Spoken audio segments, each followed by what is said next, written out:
we opened up the floodgates. Wait until it starts spreading. We're going to see some crazy long-term consequences here that are going to be absolutely frightening. And it's going to be really hard to put out that fire once it grows to be a lot larger. And I think that, not only are the people going to violate laws, they're going to be in a position where they can elect people and they can sway what those laws become. And that's not the United States that we love and that we care about. And so this is the discussion that we need to be having, because to me, that's absolutely fucking insane that these people will have the right to vote. If somebody didn't live in your building and they showed up to your housing association meeting and they're like, hey, guess what? I want this and it's going to cost you this much. Who the fuck are you? Come on. Right? Come on. Why do you have a say in this? We talked about it a couple of weeks ago, and one of the articles talked about it. One of the reasons this election is so important, because in perpetuity, it could change the landscape of the U.S. because the people moving in are voting one way, and the people letting them move in are voting one way. And if this election doesn't change course of that, then it's forever. We'll always lose that. Mike, you have 1 minute to bring us home. We all have hard stops here. What are your feelings about all of it? Governor Abbott needs more buses. Governor Abbott needs more buses.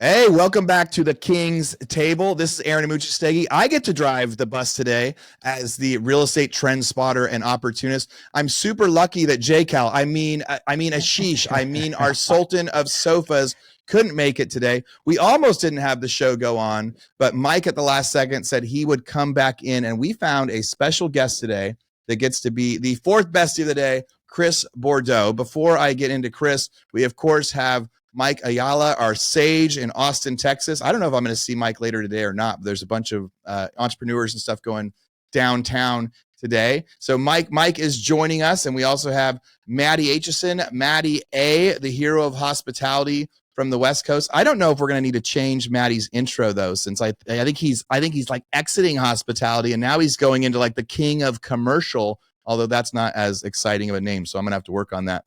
But we have Chris Bordeaux. So Chris has a really, really cool history. When we reached out on the interwebs yesterday and said, we need somebody awesome to be our fourth person on the podcast today, who do we got? We had a ton of people sent to us, but Chris was by far our favorite. Right when you look at Chris's website, you see one of his first careers was he got to be an attorney over at Oprah. Has anyone heard of Oprah before? So that caught my eye right away. And when I got to see the rest of Chris's resume and LinkedIn, there's so many different things. Of then general counsel at different venture capital funds, the COO of Tech Week, strategic advisor of Cyborg, SVP at Codeverse, all of these different things, but currently the managing partner and general counsel at LFG Ventures, which I got to say, LFG is a pretty cool acronym for a new company.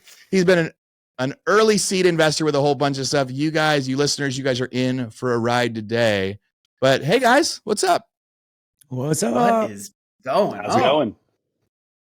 Good. And Chris is here from his beach house out in Florida. You can tell by the backgrounds for those of you guys that are watching on YouTube instead of on our different pod shows. But let's just jump right into some fun conversations today. Again, welcome back to the King's Table. So guys, I don't know if you guys saw this article. Last couple of weeks we were talking about the crazy squatter stuff, right? And last week's article was essentially a homeowner got arrested for trying to kick a squatter out of their house. And as the cops arresting her, he's like, I'm sorry, we know this is BS. And we had to talk about red states versus blue states and where those rights really happen, and how there's even courses out there from these other guys teaching videos and classes about how you can stay in a house for free. And all of us being in real estate a little bit makes us so freaking angry. But I've also had to pay squatters to get out. I've had just the craziest experiences.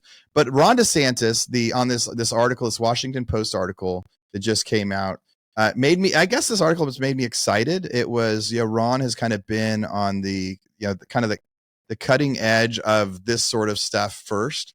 And so Ron saw that and he came out and they posted some Instagram videos and other stuff. But it said the national conversation around squatters has reached a fever pitch Florida Governor Ron DeSantis last week signed a bill aiming at giving Floridian homeowners, as he put it, the ability to quickly and legally remove a squatter from a property. While Georgia, South Carolina, and New York have introduced legislation cracking down on people who illegally take over homes. Squatting is extremely rare, it says, according to experts, so rare that there's no reliable data to the numbers across the country. You know, I'm going to just quickly do a highlight on that little slogan and then see what you guys think about it. It says it is so rare. So like on the leftist side, it's saying it's so rare we shouldn't even deal with this, right? It shouldn't be a talking point. They're saying, hey, this is a political talking point, and it's kind of BS, and it's being weaponized, by the Republicans or by the right. And I would say, like, even though it's rare, when it happens to the wrong people, it ruins lives. Like, it ruins ownership, it ruins investments. I own plenty of properties, right? So when it happens, it's like it's not a blip, but it's like, I mean, I remember having somebody move into a property at COVID, not pay us anything. And by the time we got them evicted, they had owed us $26,000 in rent. We had 800 houses, so that didn't matter because plenty of other people were getting the rent even paid for them at the time.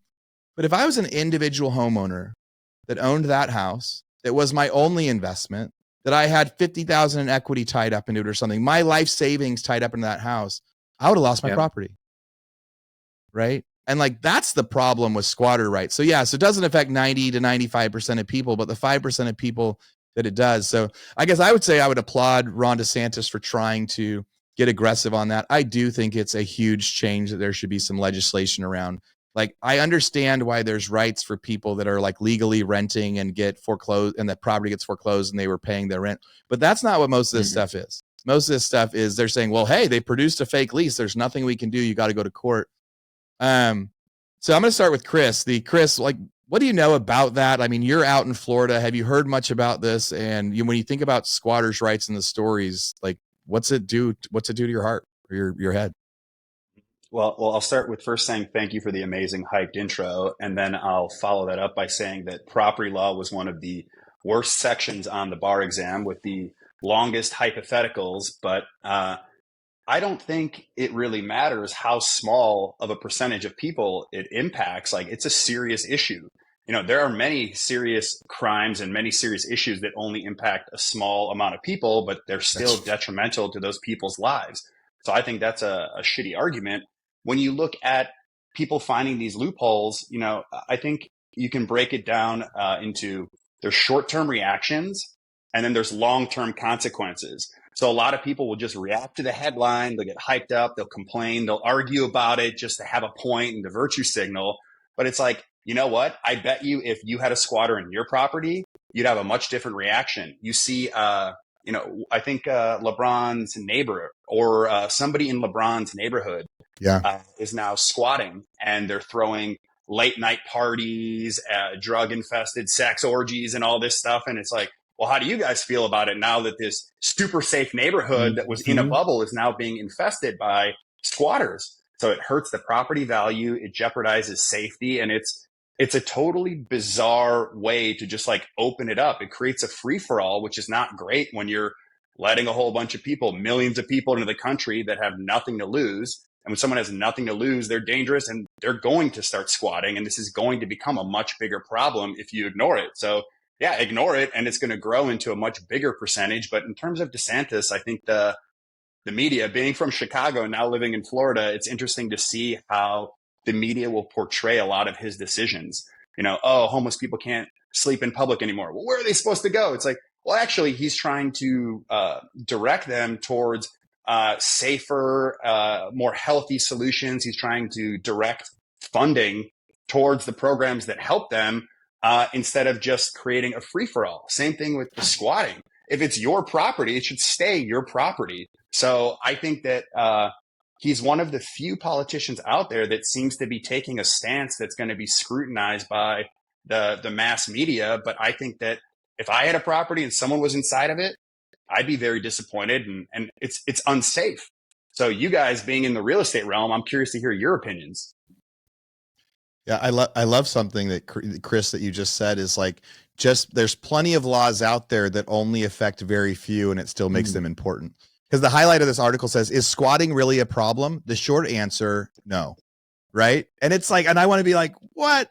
But you're like, no, there's plenty of laws like murder. Like there's probably a very small percentage of people that get murdered, but it's very important stuff. So I like that slogan of when people are saying, hey, this isn't a big enough deal. There's plenty of laws out there that only affect a small few. Doesn't mean they aren't important. Mikey, what do you think? I hate it. It's squatting. You love squatters? Yeah, no, I'm just kidding. I'm actually really interested to ask this question and bring it back to Chris at some point. But I used to coach with Dan Sullivan from Strategic Coach, and he made this comment one day. He said the founding fathers, when they were writing the Declaration of Independence, they said originally they wanted it to be life, liberty, and the pursuit of property. But they changed it because slavery, which I don't want to get off on a tangent on slavery, but Dan was saying that they changed that to life, liberty, and the pursuit of freedom or happiness or whatever. And, he was saying that the reason why they changed that is because they were slave owners and they didn't want their slaves to have the right to property. Basically, it was like this linchpin in the law that could actually, hinder them from owning slaves. Anyway, I'll table that for Chris, because with your legal background, I'd be curious to know if you know anything about that. But the thing that really bugs me about this, number one, if you look at any civilized, prosperous nation, I mean, even back to the original term, landlord. And I understand why people hate this, because it automatically becomes this conversation around, the rich and the poor. And because I don't have something, I've got to pull you down. But when I look at this, I mean, I've got some personal experience with this, number one. But the thing I'll say before I go into that is, if you look at any prosperous country, at the base of that is the right of property ownership. I mean, just even look at Mexico. Mexico for so many years had so many people that wanted to invest in Mexico and you couldn't. And then even when they did, the fact that you could lease it for 100 years, like there was just so much skepticism around it because you don't actually own the property. And if you look at any civilized country that's prosperous, there's a deed. And this is the basic, element, I think, of prosperity, is being able to own something. And when we have a state like Florida that takes a stance against this stuff and says you have the right to ownership, and not only ownership, but the right to possess it, and nobody else has rights to that state is going to prosper. Any country that stands that way is going to prosper. I think the thing that we're really up against here over the next 15, 20 years in the United States is, and again, we were on a call in the year 2000 with Joe, whatever his last name was, when he was talking about this is no longer really, an international thing where we're competing against other countries. It's going to become this area, or the next like 10 or 15 years is really going to be about interstate commerce and which states really win. And I think the writing's on the wall here, because again, I think at the base of any prosperity is the right to own something. The personal side of this, I own a mobile home park in one of the most conservative counties in the country, Elko, Nevada. It's called Elko County. And I mentioned this in a previous episode, but during COVID, a judge came in, and even though this county is super conservative, they kind of implemented this squatters, this one judge. It took me, I paid like $27,000 to get some squatters out of, so it's a mobile home park community, but it has RVs in it. So I paid like $27,000 to get like 9 different squatters evicted because they had moved. And so we did an eviction, and we finally got them out after months and months and months. And then people just, because we didn't get the RVs out in time, because there wasn't a company that would move the RVs, people moved into them, and I had to start the process all over. And so now we have to go through this process where a squatter moves in, and I have to pay another, $3,000, $4,000, $5,000 and take 8 months to get them out. And I literally have to have somebody there guarding the RV until a company can come remove the RV, because if another squatter moves in there and refuses to move that RV, then they basically have possession. So I've gone through this cycle like 2.5 times before my manager finally realized, or I finally realized, we need to just go in and destroy this thing. But this is I don't know, maybe the audience thinks that I'm just like this king landlord guy. I'm not. I'm just another human like everybody else. And this impacts not only me and my family, but it impacts my desire to actually want to continue to invest in affordable housing, which impacts everybody. So this isn't, I mean, The problem with this whole thinking is that, and back to what Aaron said in the article, yes, it's a big deal and it affects everyone. I think it's so interesting from the perspective of so many people think that just because you invest, you must be rich and wealthy, and therefore we got to stick it to you, right? And what you said earlier is that most of these people that are investing are not the Aaron Amuchastegis of the world, where they have 1,000-door portfolio and they can afford to take that hit and they're insulated from that, right? I was looking at a very interesting article, by the way, and just to kind of recap on what we talked about with that Venezuelan immigrant who came over illegally. I started doing some more digging on him. One, ICE picked him up on drug and weapon charges like 2 or 3 weeks later, and he had put out a video because obviously that one video went viral, and then all of a sudden he started getting all kinds of attention, not in the ways that he wanted. And he was talking about his family getting death threats and this and that, when he was talking about damaging and beating up and doing all kinds of, not so nice things to, property owners. And now he's in an Ohio jail right now. But this guy has been deported 11 times and has come back illegally into America so many different times, based on the fact that he's just continuously looking to exploit loopholes, right? And when you think about these squatters, they are not trying to do anything for the benefit of society except to serve themselves. And ultimately, in that process, it damages, that ripple effect damages so many different parts of not only the property owner, but like Chris said, right, the community, the safety, the desire for people to live there, invest there, start a business there. But I saw this one article, and I'll kick it over to Chris. I thought this was amazing. So this man figured out how to deal with a home squatter for his mom, right? This is a perfect example of this woman. She lives in a nursing home and she's renting out her house as income. And that was the house that she's had forever. And this squatter took over his mother's house and wouldn't leave. So he had his mother lease the home to himself. And then he moved in with the squatter until they left. He would live with the squatter. He put cameras up, and then he would wait until there was an opportunity to lock them out of the home. And then he forced that squatter to have to go to court and prove that they had a legal right to be there, which they couldn't. And so he kind of reverse engineered the loophole game as well, right? But when you think about how many people this is impacting, 5% of a lot of property investors, that's a lot of people. And that's a big impact. And, writing it off as if, it's the rich and wealthy and they'll figure it out, that's just not the reality of the situation. And maybe it's not big enough to affect property rights as much, but I know that part of the reason we don't own any rentals in California anymore is for that politics, exact reason, right? Part of why 90% of our portfolio is in Texas instead was because of the political laws that just make it so much easier to be a property owner here. Chris, anything you want to add, or whether Mike's question about life, liberty, and property, or what Maddie said before we jump topics? Mm-hmm.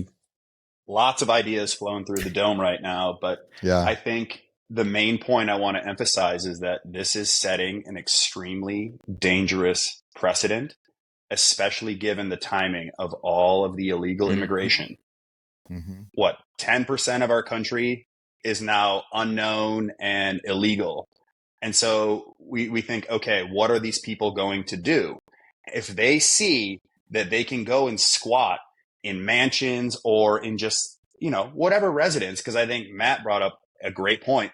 A lot of people perceive landlords as evil, super wealthy. You should pay more taxes. Who cares if you lost one of your properties? Investing requires a lot of risk. And there are many investors out there that are sacrificing their time and their money to invest in these properties. If we set the precedent that all of that can be taken away, then what are we doing? We're encouraging more squatting when there is a large number of people that are going to want to do that because they're going to see that, hey, we can. Doors open. Let's go. And it's going to discourage the investment and the real estate ownership, which when you look at the contributions to taxes or to the community, I love investing, but I'm in Matt's boat. It's like, I'm not just free for all. Hey, whatever. I have billions of dollars. I'm trying to build up wealth and I'm taking a lot of chances. And if I invest in a property and someone squats in it, you're taking away a substantial portion of my work, my net worth. And then, hey, well, I'm going to go do something else, or I don't want to be here. So like, which behaviors does the government want to incentivize here? Do we want to incentivize business ownership, paying taxes, or do we want to incentivize, let's go to the United States and let's go squat in all these properties and yeah, great, because that's going to lead to reduced taxes. It's going to lead to very unfortunate long-term consequences, because I can tell you that when squatters are confronted, which they will be, because it'll get emotional. Hey, you're in my property. I want my property back. There's going to be a lot of physical altercations, but now it's kind of saying, hey, you can't even defend yourself or your property. And let me tell you, I would make a very large bet. I will bet you 1 Bitcoin that anybody voicing all of these extreme opinions, hey, whatever, squatting's not that big of a deal, go put a squatter in their house or their property and see how they react. Go throw some squatters in the White House and let's see how they react. Because everyone's so strong behind a keyboard until it actually happens to them. I love that you brought that up. I remember watching, and this has been going on for some time, but people were getting so up in arms about DeSantis or Abbott busing immigrants. Hey, they're coming over, they're displacing people out of our community, other states, our citizens who are hardworking, tax-paying citizens, and so let's just go put them on their doorstep. And it was so funny how seeing some of these videos play out of the people that are at these protests and they're talking about it, and you got the people that are kind of interviewing them, getting their thoughts, and yeah, bring them over, and yeah, they need to go into our shelters, and yeah, they need to do this, and yeah, that. And then it was, okay, great. What about taking them into your home? And they're like, well, right? It was so funny just seeing how people respond. It's like, when it shows up on your doorstep, right, it's a different story. And right. And they were trying to get mad saying like that was illegal. They were trying to like press charges. Then they're like, so we're not going to, they're like, don't press charges for immigrants coming across the border. But like, actually, we're going to sue Texas for busing them to New York. Yeah. See all those friggin' sides of it. I think that as we tee this off, and I hope we even get to talk about some of the laws about illegal citizens voting as we get into our topics today. So stay tuned near the end of the podcast. I think we're going to be able to tie a bunch of this stuff together in there. But how about just the concept of so maybe it's not a big enough problem yet for everybody, but Chris is saying, like, I am glad that TikTok went viral and actually brought some stuff to the top, because it's been affecting a lot of us for a long time. And getting to go, how about we fix a problem before it is a big problem? How about if it makes sense to say, if you own a home, you should have rights to it. Let's go ahead and make that a thing that we do now for law before it is one, instead of people going, it's not that big of a problem. It's just a talking point for Ron DeSantis. We disagree. I think we're all on that one. I'm going to jump to something that I know nothing about. Just a small fire. Well, yeah, that fire's going to spread. Yeah. Yeah. It's like, it's fine. Yeah. Just a small fire for us to deal with. This is something that I know nothing about, but I think that you guys do. And so I'm pulling up this article. So it's really not even an article, but it goes back to their post. But it started as an Instagram post. And it says stock valuations mirror the extremes of 1929. And the market is at a risk of steep crash. Investor John Hussman said, investors are presently enjoying the double top of the most extreme speculative bubble in U.S. financial history. Now, and I want to say the reason I know nothing about this is I'm the first person to tell you got to qualify who it's coming from. Back when ING was saying there was going to be 5 rate cuts, and I said, guys, don't listen to that. ING, look at who it is before you share it. So before we share this, I want to put back to you guys. And so in general, it's saying stock market's about to crash. We're at a huge bubble. I'm going to start with Chris on this one. Chris, what do you think about that? So I think that a lot of behavior in the stock market is typically speculative. I'm currently reading Warren Buffett's favorite book, Security Analysis, and it is a monster of a book.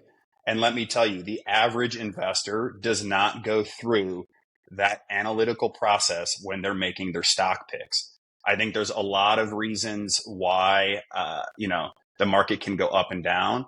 And it's like the market may be rational, but people aren't. And sometimes even the market isn't rational. And I think that there's a lot of oversimplifications, a lot of headlines. we see this stuff every day. Oh, one day it's up, one day it's down, this and that. And people just throw out all these abstract theories as to why it's happening.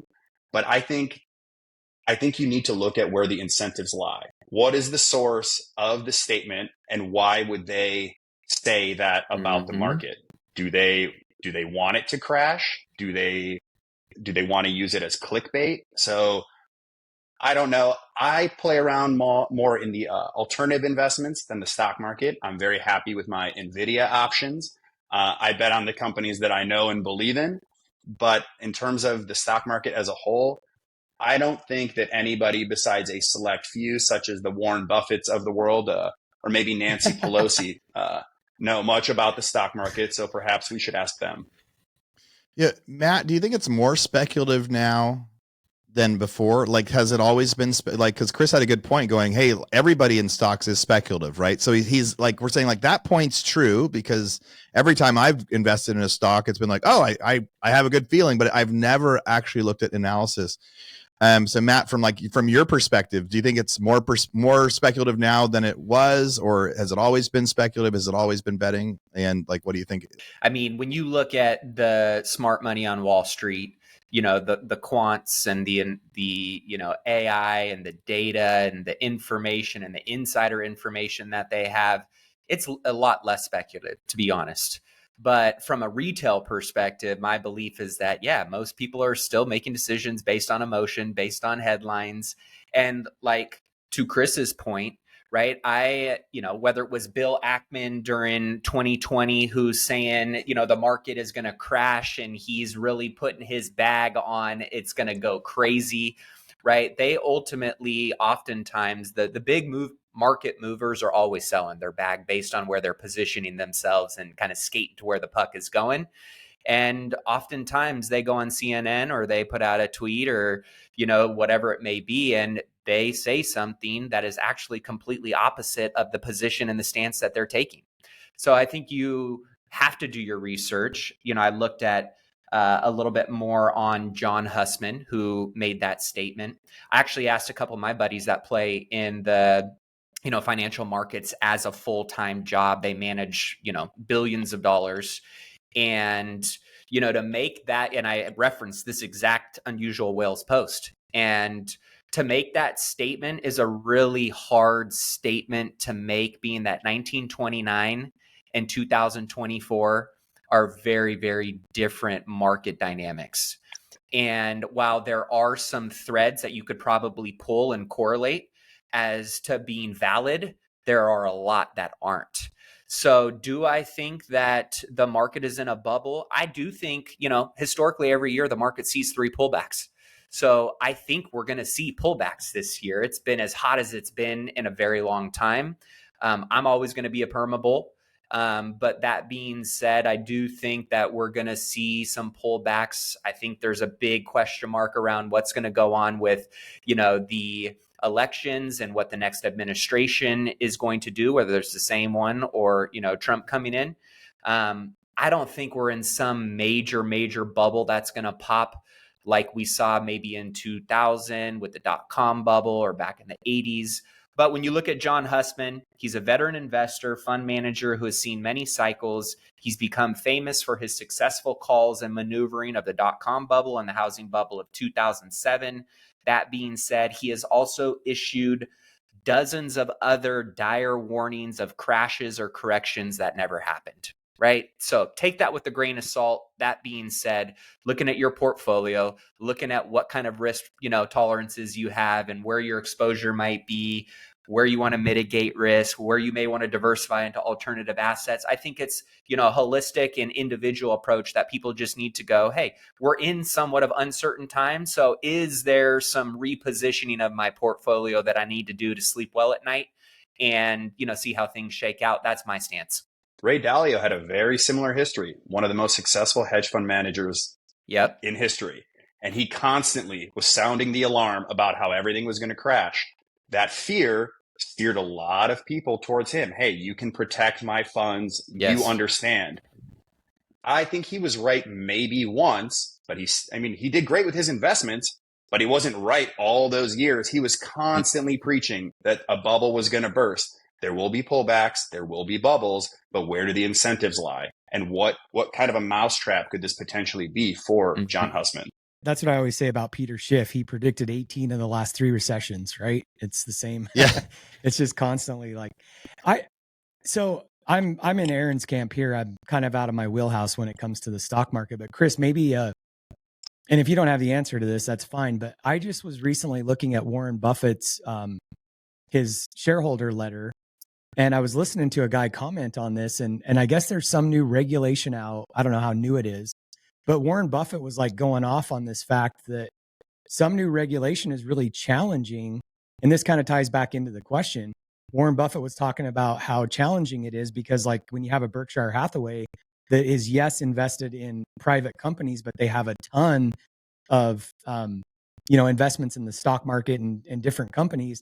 And he made this comment. He said that literally because of the way that you have to report your financials now, number one, he said it makes it really challenging for a company to see, or for anybody to see whether a company, including the people inside of it, whether a company's really doing well or not because of, the accounting that has to be done.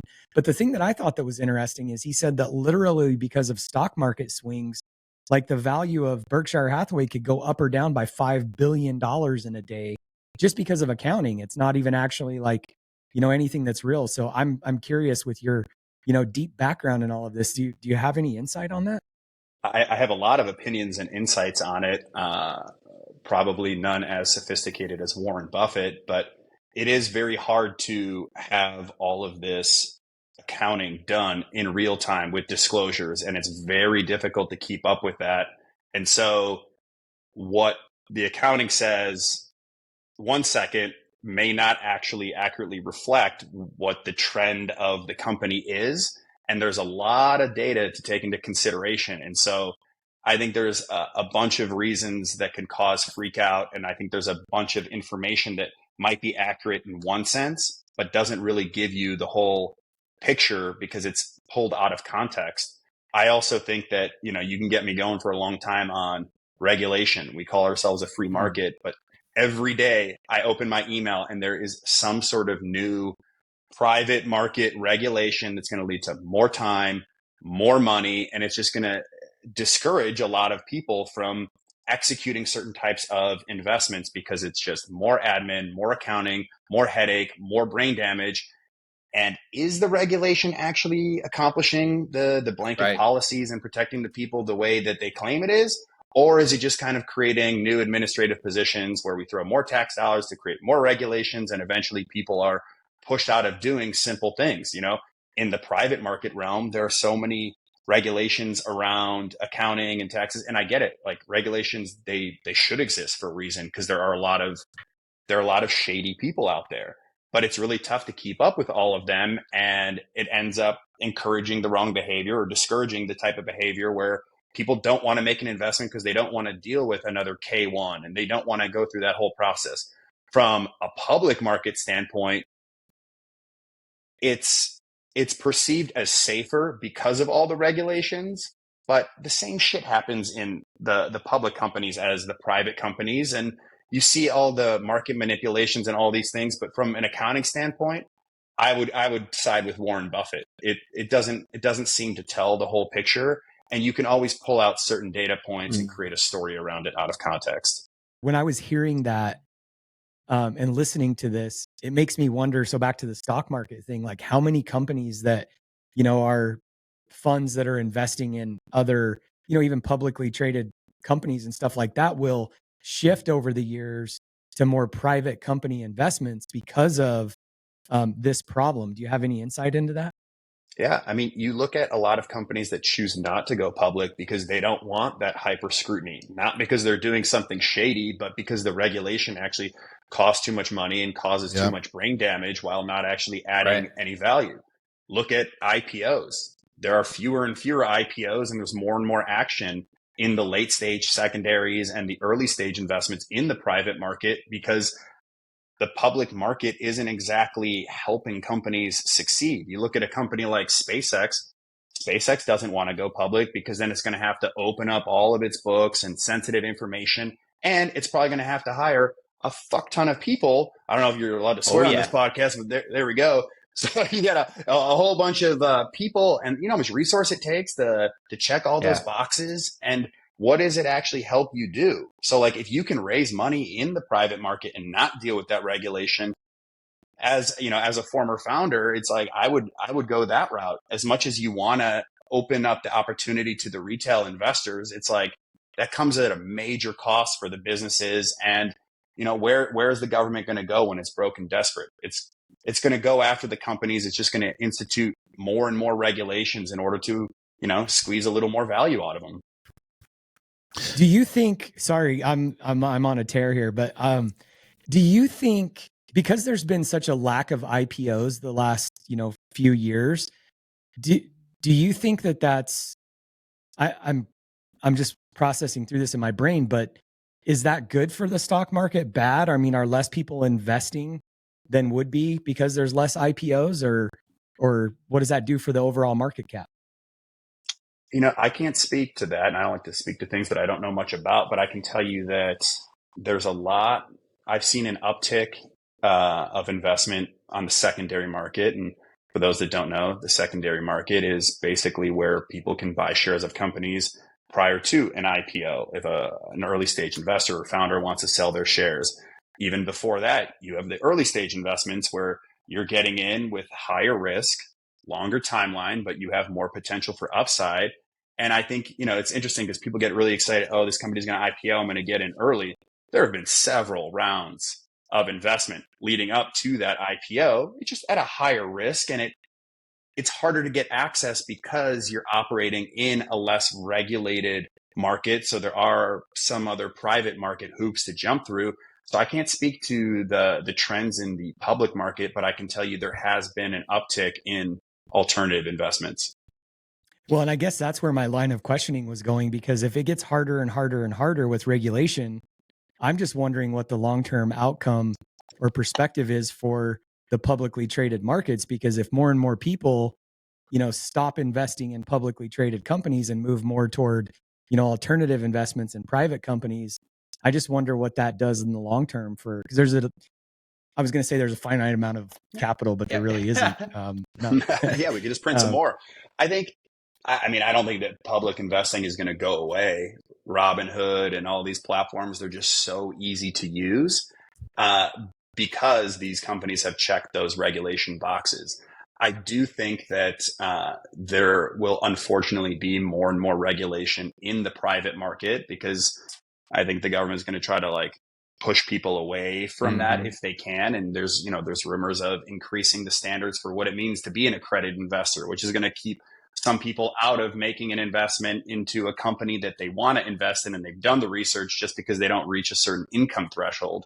But I hope that eventually we can crack this code of the inefficiencies and the shadiness in the private market to develop platforms like Robinhood that are curated in a way that's safe and informative so that people can invest in these private companies as readily as they do public companies. And you've seen a little bit of that with certain Reg CF platforms like Republic, which is, it's great. And there's some limitations as to how much money you can put in. And, you know, if you give people the disclosures, you should allow them to invest in alternative investments. Hey, it's risky and here's why, but do you have all the information that you need? I think it's, you know, it's unfortunate for a lot of those retail investors that are waiting for companies to go public. They don't go public. They extend how long it takes them to IPO, even if they don't, like, and they may not even get there. And so I do think there will be less public investing. There will be more regulation in the private market, but there will be also more investments by the average person in that private market. And I hope we get there sooner rather than later, because I don't believe that these regulations are for the most part helpful. I think we're just blanketing a bunch of brain damage and unnecessary costs. Chris, I wanted to throw at you, being that so many people are very interested in, hey, I don't want to just have to only have an option to invest in the stock market. I'm really interested in getting more intimate with some of these companies. I was fortunate enough to get some pre-IPOs in 2020 and 2021, which was kind of hard to lose when the pre-IPO and the SPAC, craze was going Right. on. So I've been fortunate enough to invest in some of those. And like you said, those are, I don't want to say few and far between now, but a lot less.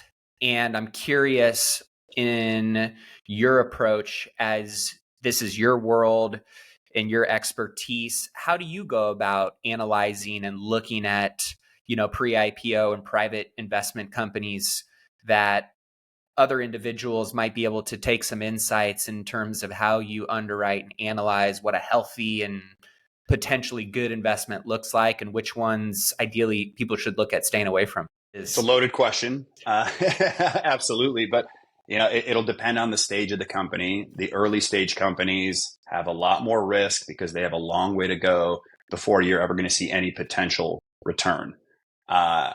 You look at the founders, it's extremely important. It's not just, hey, do you, have a great resume? It's what kind of character do you have? It's not, oh, I worked for Goldman Sachs and great, awesome resume. I went to school to Harvard. Oh, okay, wonderful. You have to have like a certain level of grit for those early stage companies. And you could see that in the late stage companies as well. You look at Elon Musk. If you haven't read his bio, I highly recommend it. I don't think anybody has more grit than Elon. You're like, well, we'll buy secondary of Elon's companies when we can, because there's a lot of additional hoops you need to jump through with his companies, given that, he wants to control his cap tables and ownership, and rightfully so. But, you got to look at what so like what industries do you have knowledge about? Because it's very easy to just look at a headline, jump and say, okay, great. Well, this is what everyone else is doing. By the time you do what everyone else is doing, you've lost all that alpha. Like you don't have all of the uptick. You can see the same thing in crypto. A lot of people will jump in, oh, here's this meme coin or this new crypto. But by the time it's being publicized as this thing is on a run, you haven't captured all that value. For the pre-IPO companies, you also have an opportunity, as long as they're not too early, to actually examine their revenue and figure out rationally, not from a speculation standpoint, does the valuation make sense based on how much revenue these companies are producing? Early stage might just be an idea with a great person behind it saying, I'm going to change the world. All right, I'll bet on this horse, and maybe it's like betting on a 0-0. Like, okay, hey, maybe I get that 1000x. But as you gather more information about it, you can see, all right, how much money are you making? What's your plan to increase how much revenue you're making? And does this multiple make sense? Do you believe that they're going to accomplish the plan that they're presenting to you? Is their roadmap realistic, or are they just trying to sell you the dream? Because you look at companies like WeWork, and they were really good at selling the dream and multiples that were far beyond their revenue. Yeah. Now you also gotta be cautious too of you want to find good trends, but you don't want to chase shiny objects. Similar to how any company that said it was a blockchain company spiked a couple of years ago. Now any company that claims it's AI spikes, and AI is used very loosely as a term to boost valuations. So basically, do your research, look at the numbers when you can, and be very cautious of what everyone else is doing. You talked about AI. So I recently just did 2 private placements in CoreWeave and Anthropic, pre-IPOs. I'm just curious on your, if you've heard of them, and I see you shaking the head, and what your thoughts are on those. And overall, is there an AI bubble here, or do we still have some runway in the AI space that, people just can't wrap their heads around yet? Mm-hmm. I'm familiar with Anthropic, and we're actually in the process of closing our own investment into Anthropic. All right. That makes me feel a little better. Table. I mean, you look, and that's one that's interesting too, because Amazon just placed a really large investment into Anthropic. And that's not saying that it's for sure going to be a winner. But if you can use the product yourself, which you can with Anthropic, that's often a big indication for me. I like to consider myself to be a minimalist, but back in the day when Netflix was a thing, I don't use many things. I'm not a huge consumer, but I was like, oh, I'm using Netflix. I'm using Amazon. So that is an indicator for the average person. Anthropic, in terms of being an AI bubble, AI is a platform shift and is so incredibly powerful and is going to change the way that we live our lives. We thought that Siri was cool. Hey, Siri, turn on the TV. Well, you can push a button to do that. If you actually do a deep dive into what OpenAI can do, we invested in OpenAI, and what Anthropic can do, it can synthesize so much information in seconds. And so now it's going to not just replace, it's going to replace certain functions, but create more opportunity elsewhere.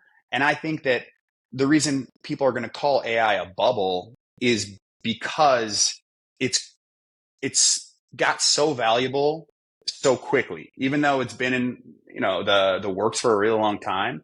Over the past couple of years, people have started to discover it. The valuation, NVIDIA took over the market. OpenAI, wow, look at that, almost $100 billion valuation.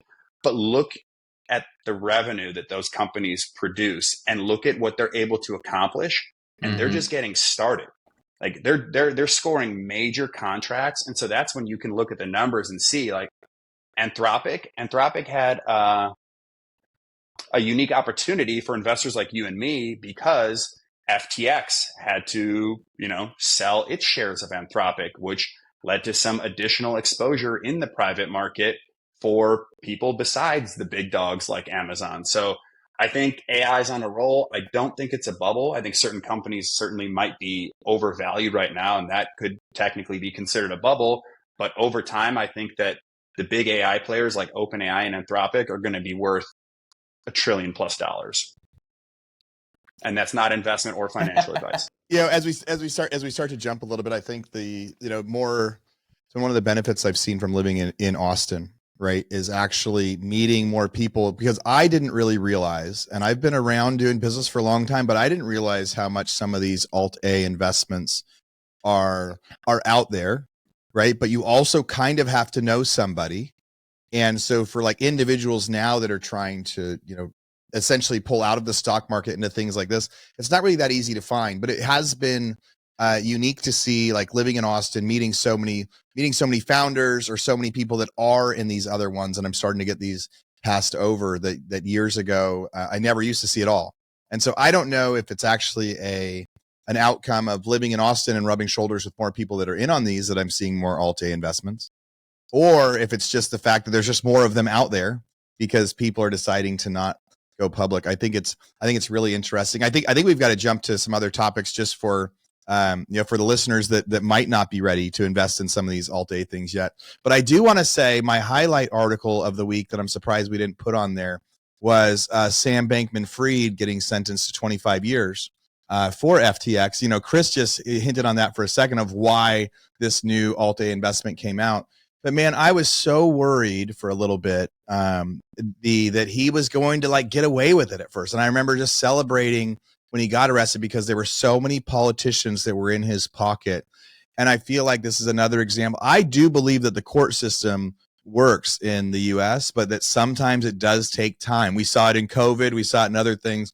And that was, I reposted that this week and I said, I'm so freaking happy about this. And people are like, why? Why does it matter? But it's like, because there was a minute that it felt like somebody could actually be a thief in front of everybody.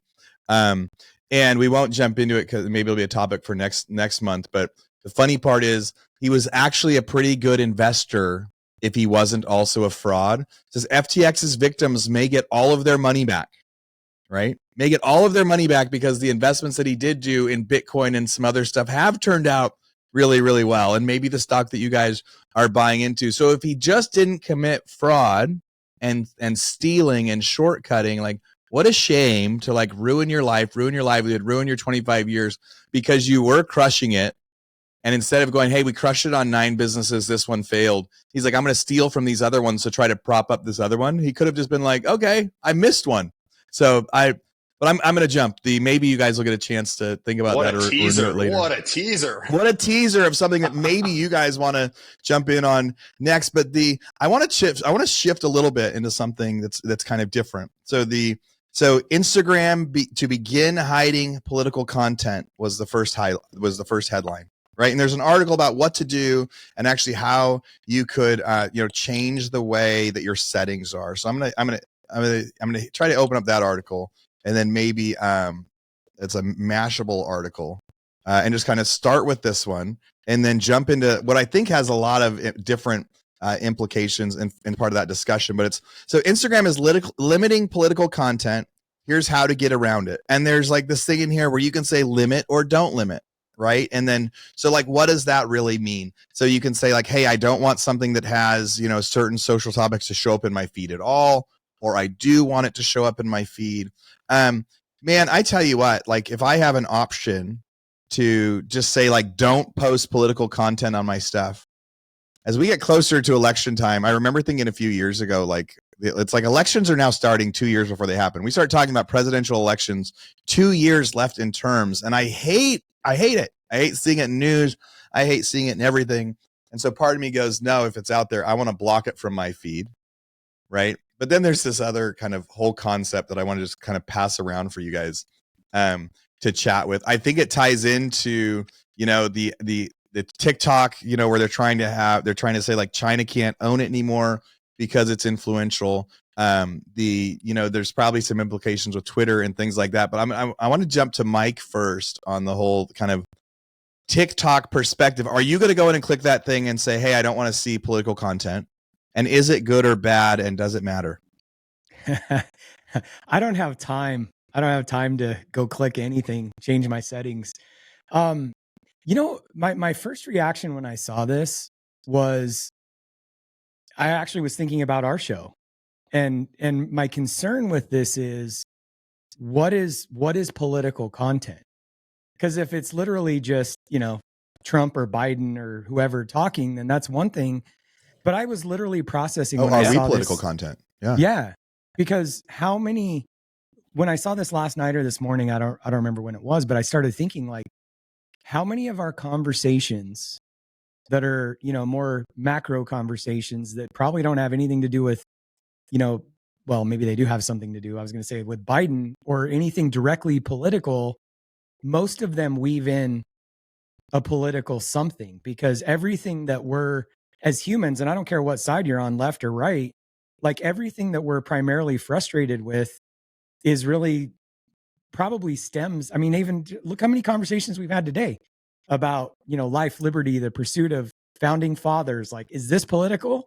Ron DeSantis, we're probably banned. This is probably going to get shadow banned, and nobody on Instagram is going to see it, because like 50% of what we said today is probably construed as political. So that's what concerns me about this whole thing. Yeah. Says you might see less political or social topics, but I guess it goes back to when they used to have the fact checker on Facebook. They're like, this is false. And you're like, well, who decides that? Maddie, what do you think? Well, I did decide to go and uncheck it because I do want to. Well, one, I like being a part of these conversations because it goes back to what, when Vivek was on the show and he said, you may not like politics, but politics likes you. And when you think about how much policy impacts are, at least as I grow older and I've got my own businesses now and I've got my family and I'm plugged into my community and I care about America and I'm not just a, selfish, ego-driven idiot, teenager, these things really matter. And I think now more than ever, we are responsible and it's our duty to stay informed. Now, how we stay informed and what is actually, there we go, Mike. Mike unchecked it for us. There we go, baby. I just think that now more than ever, we need to be having these discussions, and love him or hate him, Charlie Kirk goes on these campuses in these liberal, universities, and he invites conversation. And he says, the second we stop having conversations with somebody that thinks or looks or feels different than us is when we start dehumanizing and demonizing the other side. And so now more than ever, with how, polarizing politics have become and how divided our country has become, now I think more than ever, we need to be stepping into the ring and having these conversations, as uncomfortable as they are. So I was always somebody that was like, man, I talk about real estate. I talk about hotels. I don't talk about politics. I don't talk about, gender identity. I don't talk about, immigration. Like, that's not my space. But at the end of the day, going back to what Chris said earlier, when you think about the topics and the discussions that we're having now, or the laws that we're seeing play out, or a lot of the issues that our country is dealing with, and you think about why they are what they are, it comes back to policy. And what is the incentive or the intention behind that policy? And when you start, at least for me, I start to see things that are so far in terms of becoming outliers in our society that now are being put front and center, that impacts so many people, to address and appease a very small portion of our population. I think those are discussions that we need to have and that we need to not shy away from. So I do want to stay somewhat informed. And I do think it's really challenging to navigate what that content and those topics are and those discussions are, especially with how charged it is right now. But I'd rather be somebody that's leading from the front and catching arrows in the back than somebody that's hiding in the back in the shadows and, casting stones and not actually, trying to make a difference in a positive way. So I think it's a really challenging landscape. I understand why people, stay away from it and don't want to participate in it.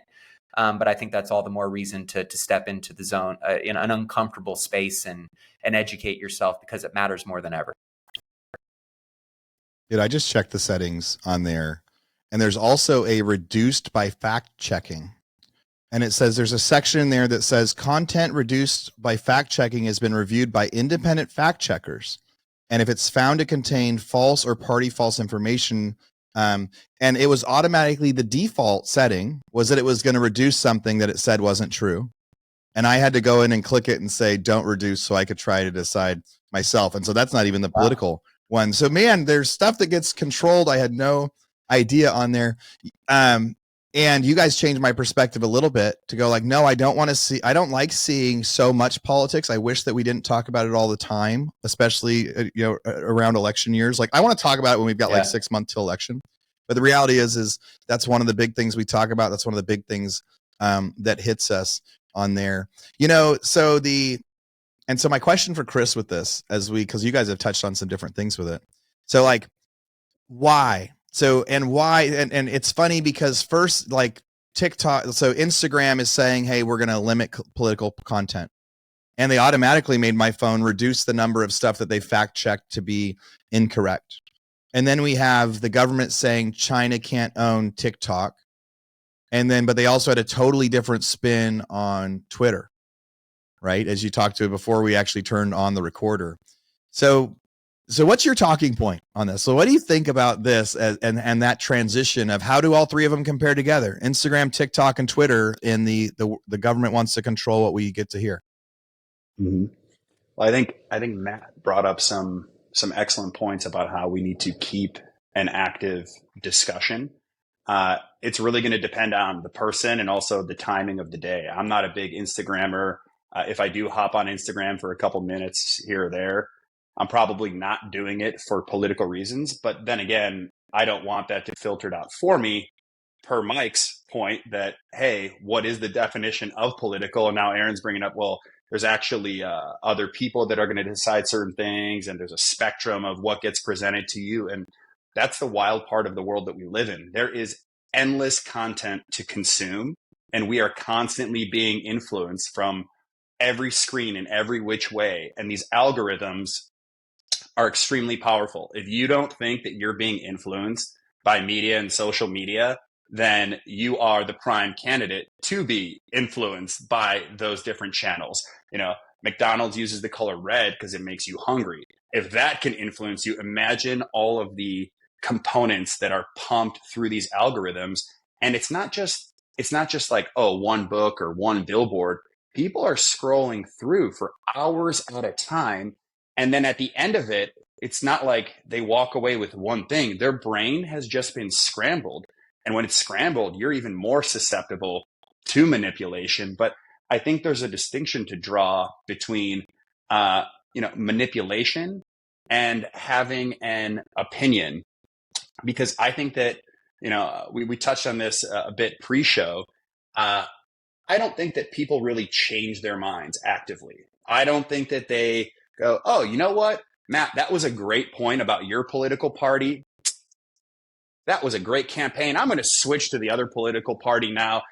I think people like to convince themselves that they're open-minded, but they're not actively changing their minds.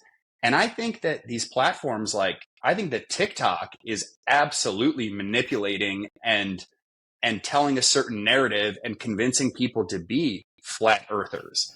You know, and I'm not saying I'll keep my mind open. You want to present your arguments about being a flat earther, go for it. But there's actual cases in which, people that have brain cells and are intellectually capable have come back and gone, well, you know what? I actually believe the world is flat now. Wait, it's round. Well played. I think it's a square. I don't know. But it's wild. And I think these viewpoints should be thrown out there, but it's extremely powerful when you look at how easy young minds are to shape and all of the things that go into it. TikTok has phenomenal content, very concise and precise, and it can pack a punch. I remember a few years ago, around 2020, 2021, I was talking with a managing partner of a VC firm. And I told him, I was like, yo, I think that TikTok is just I think it's extremely powerful. And he laughed and he was like, isn't that just a bunch of teeny boppers dancing? And that's actually the origin of TikTok. And then it evolved into, wow, content creators can get these things out there and other platforms are trying to replicate it with reels and whatever. But it is interesting to see where the incentives lie, and perception is reality. I think Instagram probably wants to do it because maybe they've seen that their market and their target audience gets annoyed by the political content, and maybe it's not the time or the right audience for those political dispositions, and they just want to go, look at cat videos or whatever it is that people do on Instagram. I think it's very interesting to play into the conversation that you said, Aaron, where you look at TikTok is going to get banned or things are going to happen because our government is concerned about what China can do. I think that there are valid concerns that our population could be manipulated by someone that doesn't have the best of intent for us. But you look at Instagram, maybe Instagram is doing it for different reasons because they realize that, hey, if we do this, we have some air coverage. If we offer this option, then if people complain, oh my gosh, elections are coming up, there's too much political content. Well, it's up to you, and it's your choice what content you want to consume. So why not give people the switch on and off? But it does become weird when other people get to decide what's political, because as a kid, I thought that I would never talk about politics. I thought that adults talking about politics were the most boring thing in the world. And then I was like, maybe when I get older or whatever. But now I feel like everyone's talking about political issues because of the state of the world, to the point where I even got sucked into it. And I feel like almost every conversation somehow ties back to politics. And then you look at the stuff with TikTok getting banned and the government pointing fingers at China. But Elon revealed that our government was manipulating and censoring on Twitter. And so it's hypocritical that our government could say, oh, China bad, even though we're doing very similar things to what China's doing. So I think this is a loaded question. And so I'm gonna just leave it at that and say, you know what, it's your choice what content you want to consume, but be careful, because these algorithms and these platforms are very powerful. Yeah, I love the tie-in that you said before we started recording that really brought the perspective for me, because I've been thinking about Instagram and TikTok a lot. And now maybe because there's been a little bit of time behind it, people are starting to forget a little, but the battle over Twitter and then the Twitter files coming out and them admitting just so much manipulation. And then that actually created the questionnaire, but then they went back and they asked Facebook the same thing, and they asked Instagram the same thing. And hey, were you asked to eliminate this content? And hey, this content that now we know is true, were you told to not publish it and not run it? And man, that gets to be frustrating as people, for all of us. And then, one of Mike's famous slogans is does it even matter? And now Chris is bringing up something similar that I think we should just chop on it for a second. Is that idea is, do people change their minds? Is there an amount of information that change your mind? And listeners, if you're listening to this for a second, because I do think that true wisdom or true maturity or true success, however you want to take it, relies on having the ability to change your mind. Whether it's an investment that you fall in love with, and then you have to look at enough of the stats and say, no, it's not a good investment anymore, even though I like this guy. whether it's somebody that you like, that you have to look at like, wait, are they stealing from me? No, they would never steal from me, but the stats are saying they're probably the one stealing from me. I have plenty of moments in life where we have to do an about face. So listeners, like one of the questions that you could ask yourself is, when was the last time I felt really passionate about something and then I changed my mind? Because I can remember a few. I can remember a lot of it was COVID times. Like if I remember back to maybe one of the most powerful ones, it was kind of that feeling behind the beginning of being absolutely terrified of that I was going to die, or that everybody was going to die, right? Absolutely believing that like, no, somebody online told me that if I wear a mask, if I wear a scarf, then I can go out. I remember being so terrified going out in the grocery store that first week, like with a shirt wrapped around my face because we couldn't get, didn't even have masks yet. Right. And then getting enough information and going, hey, maybe I'm changing my mind on this. And I eventually changed my mind on it. And, it was probably like when one of my kids got COVID, then we all had it. And then nobody else actually got it when she got it. Like some of the fear diluted. It's obviously a very passionate topic, but I remember several times of having to go like, no, it actually isn't like this. And I thought it was. And politically it's probably a little bit more challenging, but there are still so many people that are really dug into things. I mean, COVID is the most recent, strongest example, I think, that comes to mind of people being dug into certain concepts that are like, no, now you have all the proof. Now you have all the stuff. Or it could be the Hunter Biden laptop story. There's so many different things of like, now truth has come out that would sway. And some people are willing to go, hey, I was wrong. I should have voted this way instead of this way. Or, hey, I was wrong. I should have done this instead of this. Or, hey, I was wrong. I shouldn't have treated you like that. I have seen people say that, but there's also just as many people that don't. So the question, I guess, for Mike and Matt that Chris posted, I'm kind of reframing a little bit, is one, like, do people change their mind, and or what does it take to change their mind? And is their ego stopping them from changing their mind? Because we also don't like to be wrong. Mikey. What I think is really interesting about this, and you just like totally said it, change your mind. And, Chris, when Chris was talking about like analyzing pre-IPO deals and the difference between, a sophisticated investor, even what he was talking about Warren Buffett and like the amount of analysis that's in that book, that's the mind. And what I think is interesting about this, I was listening to Peter Zion. I can't remember who he was talking to, but somebody asked him a question about, it was about uranium. And he said, listen, I reserve the right to change my mind if this, and this changes.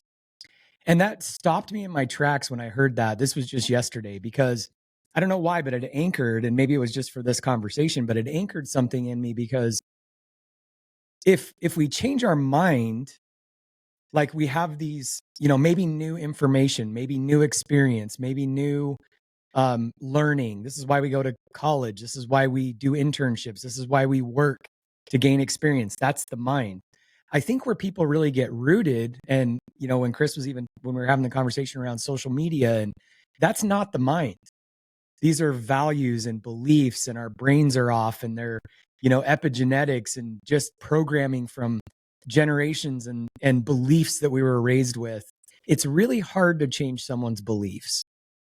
I don't think it's actually that hard for someone to change their mind, because what Peter Zion was talking about, he said, well, currently this is what I believe is going to happen, but I reserve the right to change my mind if this, and this happens. So I think this is really a conversation of like, there's a lot of people that are super emotional. They're tied to their beliefs. They're tied to their values, and they refuse to have an open conversation about anything because they're so passionate about what they believe that you just can't have a realistic conversation. And I think what an intelligent human actually does is separates those two things. Okay, here's the values, here's my core beliefs, this is what I was raised on. But let me engage the intellectual mind and actually listen to what Aaron is saying for a few minutes. And I think if we can learn to do that, which I think this is where social media gets us on the other side, because our brain is not engaged. We're like literally just, going with our feelings and our values and our heart. And I think I'll end on that. But I think if you really want to be somebody who, as Aaron, you said, has an open mind about something, We have to truly engage the mind and disregard the values. I mean, I'm a Christian. Does that mean that I can't sit down and have a conversation with somebody who's, binary? No, because my brain is engaged in This is why Christians killed people for so many years, and why there's so many religious battles and everything, because we're not thinking. We're literally just so in tune with our values and feelings and emotions and beliefs that we can't have an intelligent conversation. So anyway, I'll leave it at that. I think it's Maddie, do you think ego is part of it? 100%. I mean, I think that's probably a dominating factor in a lot of it, right? I mean, there's a lot of ways to define what ego is, but I started writing down, I was like, man, what, for me personally, do I look at and reflect on when I have either been really convicted on something or because I'm with Chris. I'm like, I'm an open-minded guy. I'm open to having a conversation with anybody, right? And I often look at, there's tangibles and intangibles that ultimately kind of make up my final beliefs. And one is data, but as Chris said earlier, right, there's so much data out there in the world. You can create any story you want with whatever data you want. So then I go, okay, well, based on the data, right? Because there was a lot of data, and we'll just say, in 2020, there's a lot of data and a lot of science that could support a specific stance. But then I started going, well, let me also take into account my own experiences, not somebody else's, or maybe taking in other people's experiences too that I know to be true and truthful. And so based on the data, based on my own experiences or other people that I know and their experiences, what were the outcomes? And then based on those outcomes, and seen as time as also a part of this equation, right, you start to gain a little bit more wisdom. And so for me, I was thinking about some of these tangibles and intangibles of going, I make a lot of my decisions based on what Mike said, beliefs, and my values filter kind of create a lot of my, emotional thoughts and feelings about certain things. But then there's tangible things like data and real life experiences and how those outcomes actually play out that then kind of tie back into my beliefs and ultimately my stance on something. But it is the times that I think I know it all, or that I am the ultimate truth, that I ultimately end up being wrong, or that I end up getting humbled. So it's a really layered and more of a philosophical debate and question than I think there is a tangible answer to it. But that being said, I think, the second we start saying, because my stance is always, I always tell people, I don't need to be right. I just want to win.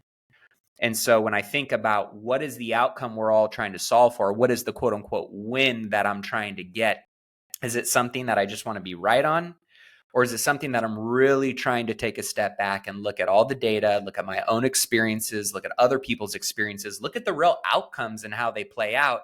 And as time goes on and you get a little bit older, the guy who's looked at data and seen his own experiences and watched the outcomes over 80 years is probably going to have a little bit more wisdom and insight and humility, and find a way to check his ego at the door to maybe have a little bit more of a tangible conversation that's productive. Versus right now, I think a lot of people are having just emotionally charged conversations that aren't necessarily always taking into account the right data, their own experiences, other outcomes. And oftentimes people just don't have a lot of time, under their belt in some of these topics that they're talking as if that's truth on. Yeah. My ego question, and that again, I think listeners, as you're trying to figure out, like, do you change your mind or not? I think I have a theory too. Like, one of the problems with people changing their mind lately is there's some topics that people have been so outspoken on because of social media. Like, whatever the topic is, if you go, hey, I am anti this, and it's been your thing that you've been saying, and it becomes part of your identity. The weirdest things in the past 4 or 5 years have become part of people's identities. right? The strangest beliefs is now like something that they think about when they wake up, and it became their identity. And then they told everyone and they told the world, because social media makes it really easy to get on your soapbox and tell the world, right? And then you change their mind. So let's say somebody changes their mind and they go, I can't change my mind. What's everybody going to think? What's everybody going to say? Like, I don't want to go back out there. Like, I defriended people because of this belief. And now that I've changed my mind, that also means that I'm wrong. It's embarrassing. So I think that, and I don't know if that means like, hey, like, be careful what you share as your opinion, right? Or not. But Chris, like, how would you, what do you have to add, as we kind of wrap this again? Because it was a thought you inspired us with. And I'm sure there was a few things that we pointed out that made you, that popped some brain stuff. Well, first of all, I always, 100% of the time, will reserve my right to change my mind. Oh. I think this group brought up some excellent points. I think it's all about intellectual curiosity. I think, Aaron, what you just said is critical as to one of the main reasons why people won't change their mind and their opinion on something, because they attach their identity to it. So not only are they afraid to bruise their ego by admitting that they were wrong, they're basically going to, you're going to chip away part of their identity. Your opinions shouldn't be your identity and who you are. And that's why this virtue signaling stuff is very dangerous, because once you have the courage to just launch your opinion out there on social media, not many people are going to want to walk that back. And even if they're shown all of the data and they want to change their mind, and they do, a lot of people just kind of like gloss over it and be like, all right, whatever, moving on. Like, oh yeah, the government was caught censoring. Yeah, but whatever. And they just like move on. It's like, well, hold on. Like, you were holding on to these opinions extremely strongly and creating a very divisive monologue nature within society because you didn't want to like sacrifice your identity. But like, I think you have to maintain intellectual curiosity, and you have to do so honestly, because I've had conversations where people claim to have an open mind. Oh man, that's great. I love having dialogues. And I mentioned this before we started recording. I mentioned that once, and I listened to someone proceed for 90 minutes to have a monologue while I sat there just refilling my coffee going, this is not a dialogue. But this is not what I thought. Yeah. And it's interesting because for some reason, I studied psychology. I'm obsessed with psychology. I love it. You look at how good it feels when someone agrees with you, or people are so quick to jump in and agree with someone else because like, hey, we could be friends. We like the same basketball team, or, oh, we have the same view. Great. Like community. It's a bit tribal. I actually love when people disagree with me, because that's the only time that you're actually learning something. If I do something that I know is good, or if I have an opinion that like I feel strongly about, or something that I know to be a fact, I don't really need you to validate that. I want you to pressure test that. Otherwise, I'm just kind of like, I'm not improving myself. I'm not learning anything. The only time that you learn something is when you put something in your brain that you didn't already know. So it's weird how I'm sure everyone here and all the listeners have had those moments where someone reluctantly kind of says like, is it okay if I disagree with you here? There's kind of like a reluctance to disagree. That's great. We should be okay disagreeing. It's weird how people are so energetic about their approvals or their agreement, but they're afraid to disagree because they don't want to lose their identity. They don't want to upset their boss or their friend, so they become yes men and women. And I want to say that we talk about our brains as computers, and they have computer-like attributes. And we talk about political issues and social issues and whatever, and we list out thousands of different factors. Let's be real. When you make a decision about someone or a party or a business, yeah, you're going to like take those factors into consideration, but we're not plugging and chugging these factors like a spreadsheet would. It's ultimately going to come down to like one or two extremely high conviction points. All the other stuff is just noise. And Matt, you brought up data. You can literally position data to have any story. And that's the scary part, because the amount of times I've been at a party or an event and someone's like, well, this stat, I'm like, what's the source of that stat? And how was that study done? And what's the context? And you don't have the time to dive deep into it. But if somebody sees a headline with an impressive stat, they they'll start spreading that all around. And then all of a sudden that becomes someone else's stat. And then it becomes very dangerous with how people will just take in through confirmation bias all this information that supports what they currently believe, but then they will shy away from all the things that could bruise their ego or violate their identity. So I think this is way too loaded of a question to just throw out like one generic statement about how to handle it. But I think that everybody should be open to disagreement, keep that open mind, be intellectually curious. And you know what? Take a strong position of yours and go try arguing it the other side of it. If you're afraid to do it with someone else, then just go say it in the mirror. Because to me, I've seen people, especially over the past few years, it feels like that scene out of Liar Liar when he's holding a blue pen and he wants to say that it's red. People can't even say the words. They can't even try, like in debate class as a kid. Okay, just try arguing the other position. Because if you can't even do that, that's concerning about like your intellectual curiosity and your ability to view the world, how it is versus how you want it to be. I love what you just said about one of the funnest things that we have ever done as a family. And Chris, my kids are 24, 22, and 19.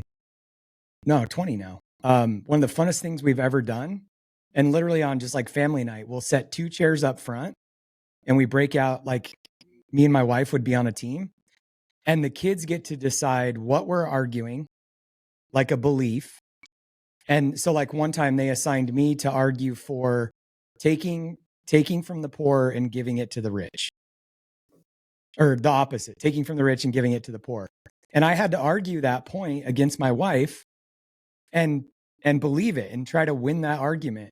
And watching that whole process for an hour or two is like one of the greatest experiences, because it just teaches everybody to truly see the other side. So I love what you just said about that. And for the audience, it's really fun to do that. Guys, that's a great family exercise.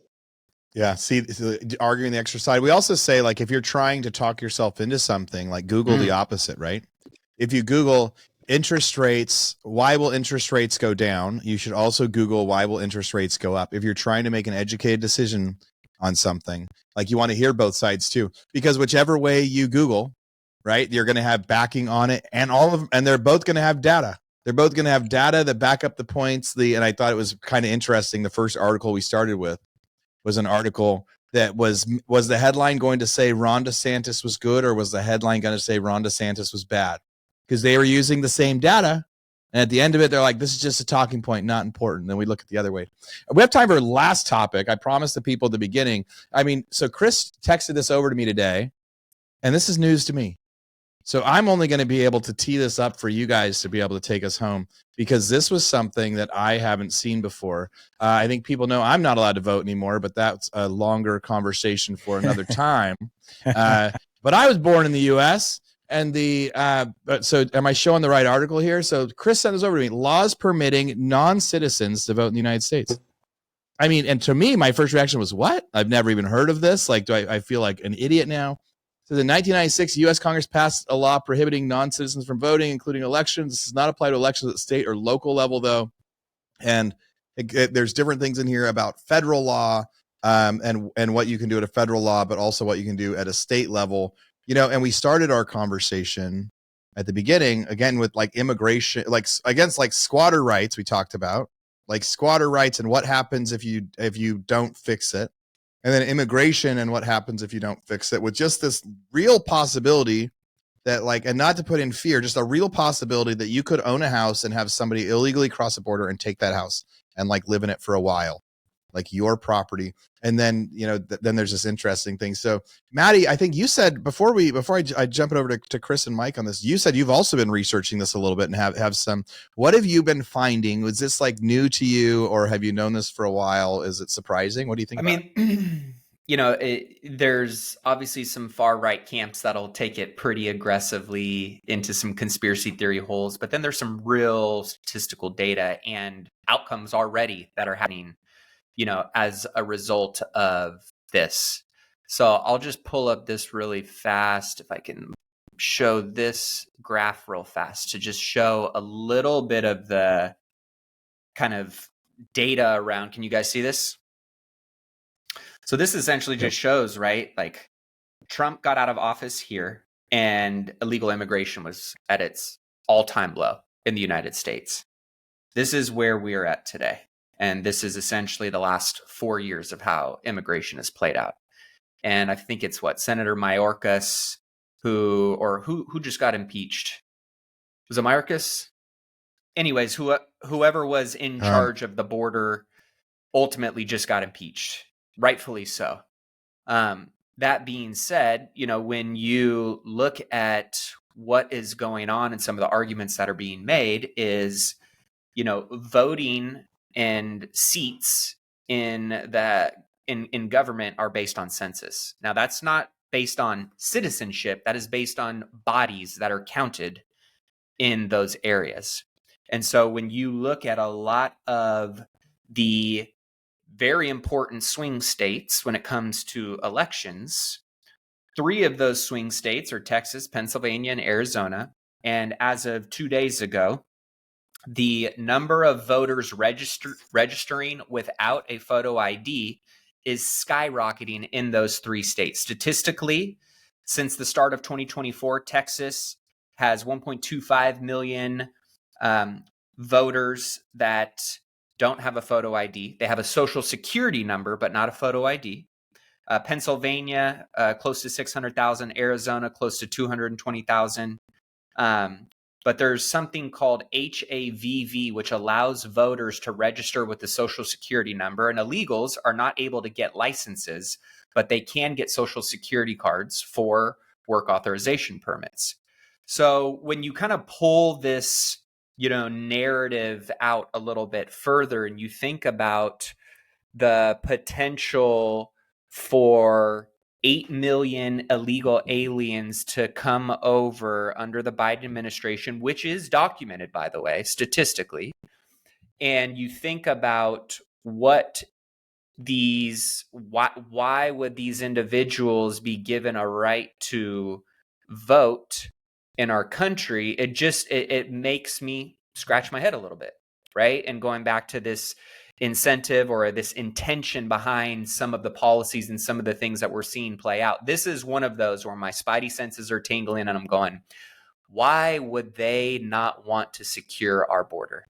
Why would they be actually trying to take Texas to court to keep our border open, fighting against the state to secure their border, right? So this is just one kind of, vertical of this whole discussion. I'm curious on, I'll kick it over to Chris and maybe we can have some, back and forth dialogue on this kind of stuff. But I just find it to be very concerning. And when you think about it, here's another interesting statistic. In February, 1.2 million immigrants gained a job. Meanwhile, 500,000 native-born Americans lost a job. So are we more interested in protecting the sanctity and the security of our country and the citizens who have worked so hard and are currently working and paying taxes and sacrificing a lot to now fund the opportunities of individuals that haven't made those same sacrifices?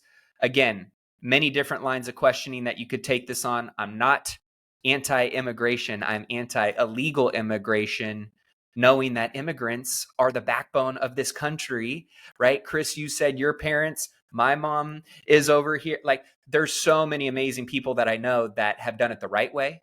They have worked their butts off and done and sacrificed so many things to build this amazing machine we get to call America, and so many of us get to enjoy and benefit from. And yet, right, there are certain things that are going, that played out over a long period of time, I could see being a very dangerous situation for so many people in America that love and call this country home. I agree. I think it's obvious. And obvious is not a word that I use frequently. I think it's an overused word that makes people put too much weight on what their current belief is. But you got to ask yourself the most important question. Why? Why? My dad's family waited for 4 years to get a green card to come to the U.S. He got a job working at a butcher shop. I'm getting goosebumps thinking about it because I saw him watching some political stuff the other day, and I never thought I would. And he's getting teary-eyed and he's looking at this and he's like, so now we have millions and millions of people coming over. We don't know who these people are. They didn't wait. They don't appreciate it.